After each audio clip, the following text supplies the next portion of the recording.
I want to say welcome to the Museum of Political Corruption, and I am pleased to discuss with Bruce Roder and the rest of you the importance of fighting corruption in a representative democracy. A representative democracy that accepts corruption, tolerates corruption, will not last long.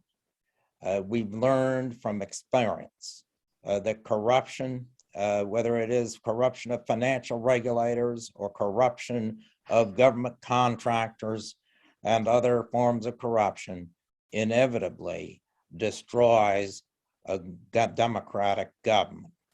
In the United States, in the 1920s, we had an unregulated financial services sector where members of Congress and in the executive branch, regulators, were in the back pocket of Wall Street, as well as, of course, we know about the famous Teapot Dome scandal where the Interior Department was in the back pocket of the mining companies.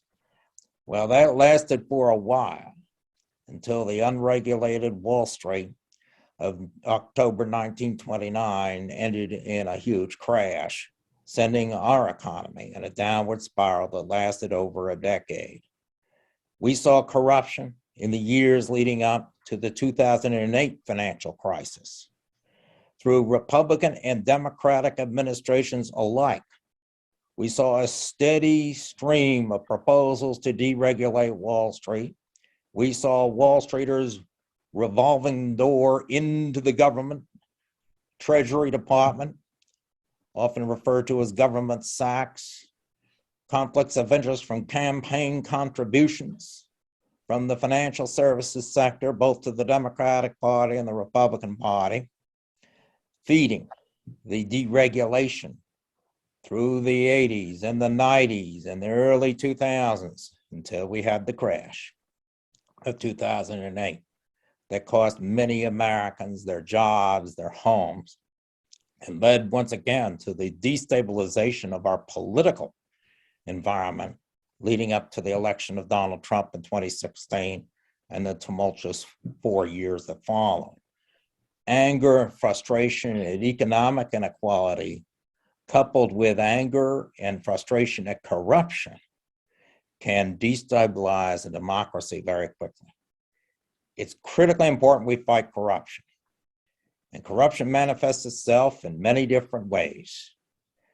First and foremost is campaign finance, the way we fund elections in America, an issue that I discuss in my 2015 book, Taxation Only with Representation, the conservative conscience and campaign finance reform, and why political conservatives, people a lot more conservative than myself, need to think seriously about whether we need all this money in politics or whether it is destroying our representative democracy. And money in politics is no longer just American money in American politics. Corporations are global in their reach. Corporations that do business in the United States have parent companies abroad or have joint venture partners abroad. But corruption in the United States increasingly will involve foreign companies. Foreign companies align sometimes with our adversaries.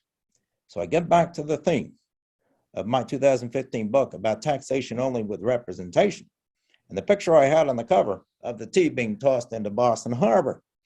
Yes, that was East India Company tea, a global conglomerate that sought to buy legislators. They had bought much of the House of Commons and seek to control the United States.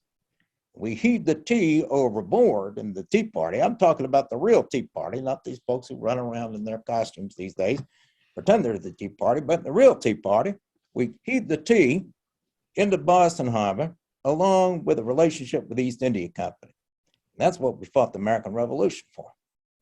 But we could give up our independence as a country if we don't fight corruption in campaign finance, the revolving door between government and the private sector, stock trading by members of Congress, which should be opposed by every member of Congress, and they need to pass a bill prohibiting individual stock trades by members of Congress, as I wrote in a Bloomberg News op-ed posted this morning. Speaker Pelosi is just wrong on that point. Stock trading, of course, by the legislature, we've had it in the past, going all the way back to the founding of our country. So we've had corruption. Yes, they were buying and selling Revolutionary War bonds at 20, 30 cents on the dollar. And then the first Continental Congress, well, the first Congress under our Constitution, that is, decided to pass a bill paying them all off at 100 cents on the dollar after they'd bought them all up. And of course, in Great Britain, even before that, the infamous South Sea Company. You know, that company where the stock went up and up and up and then crashed in 1720. Who do you think was buying it at the low and sold it at the high? The members of Parliament, of course, and the King's mistress. I believe the Queen may have been left out of the action. So this is an old problem, but it's a problem that our founders rebelled against when they set up a new representative democracy in the United States. This is what independence is about, American independence. It's independence from corruption. And if we aren't independent from corruption, we are going to be dominated by special interests around the globe. So I encourage everyone to look through the exhibits of the Museum of Political Corruption and learn from history, learn from the present, and join us in fighting political corruption in America and around the world.